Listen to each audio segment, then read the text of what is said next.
안녕하세요. 꿈비의 책 읽기입니다. 예년 같으면 연말연시 분위기로 조금씩 들뜬 시간들을 보내고 있었을 텐데요.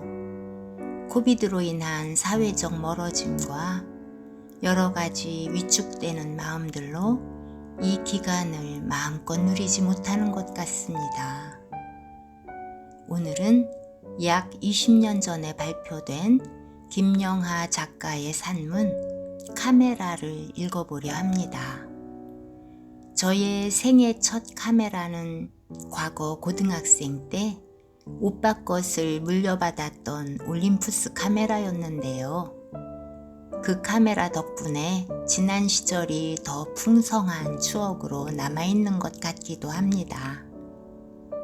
오늘 읽어드리는 김영하 작가의 산문 카메라는 어떤 이야기일지 지금부터 여러분과 함께 가보겠습니다. 구독과 좋아요로 응원해 주시면 감사하겠습니다.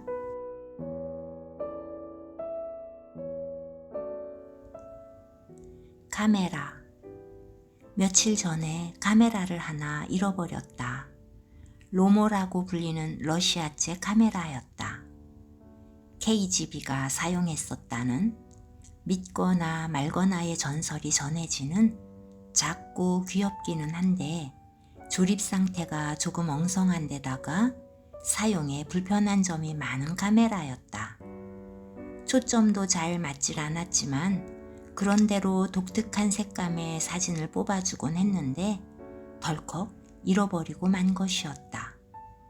그리고 바로 그날 나는 카메라가 없어진 줄도 모르고 한 인터넷 게시판에다 로모가 과연 20만 원이 넘는 돈을 주고 살만한 가치가 있는 카메라인지 의심스럽다는 험담을 울리고 있었다. 아니, 카메라에 귀라도 달렸나? 가출을 하다니.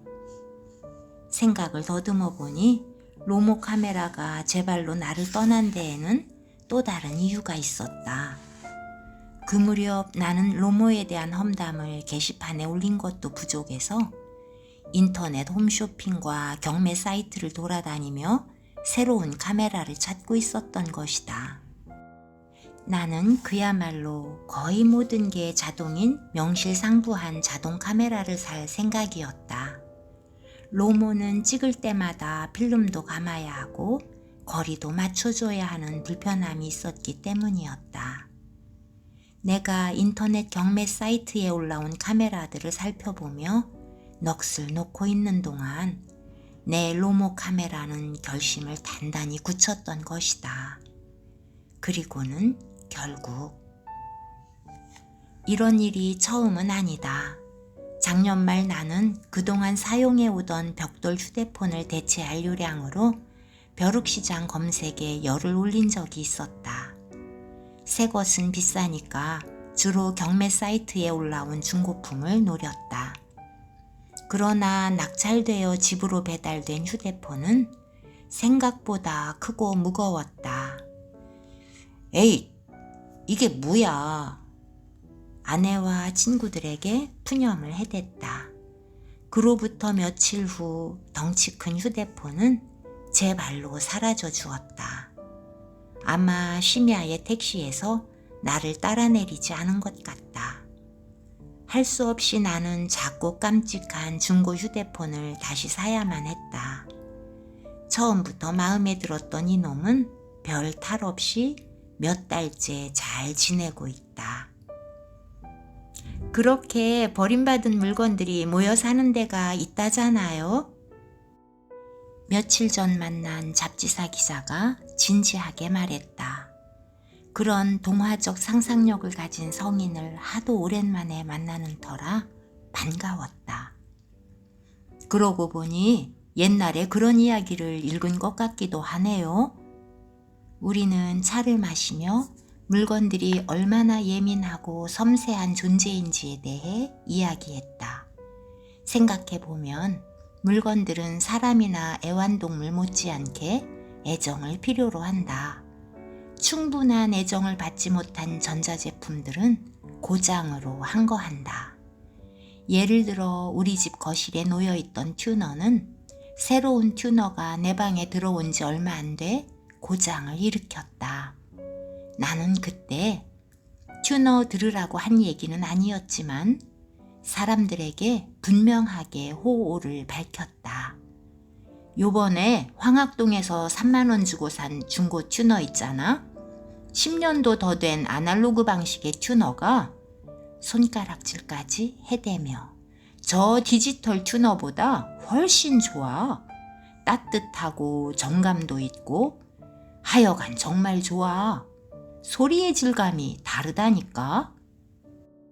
그 후 천덕꾸러기가 된 디지털 튜너는 아무런 물리적 전기적 충격을 받지 않았는데도 덜컥 고장을 일으켰다. 그가 아마 휴대폰이나 카메라처럼 나돌아다닐 수 있었다면 이 꼴 저 꼴 안 보고 어디론가 사라져버렸을 것이다. 반면에 사랑받는 황학동표 튜너는 오늘도 아무 고장 없이 FM 방송을 술술 읊어대고 있다. 혹시 물건에 어떤 정령이 깃들어 있는 게 아닐까요? 북유럽의 요정이나 뒷산 갓바위의 신령 같은 존재들이 오늘날의 오디오나 노트북, 휴대폰이나 카메라에 깃들어 있는 건 아닐까요? 우리의 상상은 애니미즘 쪽으로 마구 비약하고 있었다. 소 듣는데 어찌 험담을 하겠냐던 황희정 승의 말은 어쩌면 비유가 아니었을 수도 있겠네요. 그러니까 황희는 정말 소가 들을까봐, 그래서 소가 까탈을 부리거나 콱 죽어버릴까봐 걱정했던 거 아닐까요? 몇 년 전에 만난 한 공대생은 내게 이런 말을 했다. 저는요, 전자제품 함부로 다루는 사람들을 보면 정말 화가 나요. 이 친구는 훗날 내 소설 내 사랑 십자 드라이버에서 엽기적인 AS 요원으로 등장하게 되는데 실제로는 따뜻하고 정이 많았다. 저는 가끔 기계한테 말을 걸어요. 힘들지? 그동안 수고했어. 오늘은 그만 쉬어. 그러면 기계가 그 말을 듣고 있다는 느낌이 들어요. 가끔 이런 의문이 든다. 물건을 아끼고 사랑하며 물건과 교감하는 사람, 또는 그런 삶을 비인간적이라고 간단하게 규정할 수 있을까? 오히려 인간만이 사랑할 가치가 있는 유일한 존재라고 주장하는 속류 휴머니즘이 궁극적으로 비인간적인 게 아닐까? 우리가 때때로 인간이 아닌 물건으로부터 위로를 받는다고 해서 비난받아 마땅한 것일까?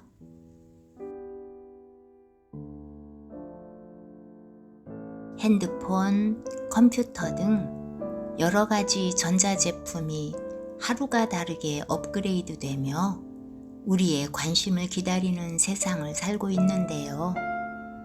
고장이라도 나야 바꿔볼 텐데 10년을 넘겨도 끄떡없는 물건이 집에 많이 있네요. 오늘부터는 냉장고에게, 청소기에게 수고한다 라고 한마디씩 해줘야겠습니다. 여러분도 재미있는 시간 되셨는지요? 저는 다음에도 좋은 글 찾아 이 자리에 다시 오겠습니다. 안녕히 계세요.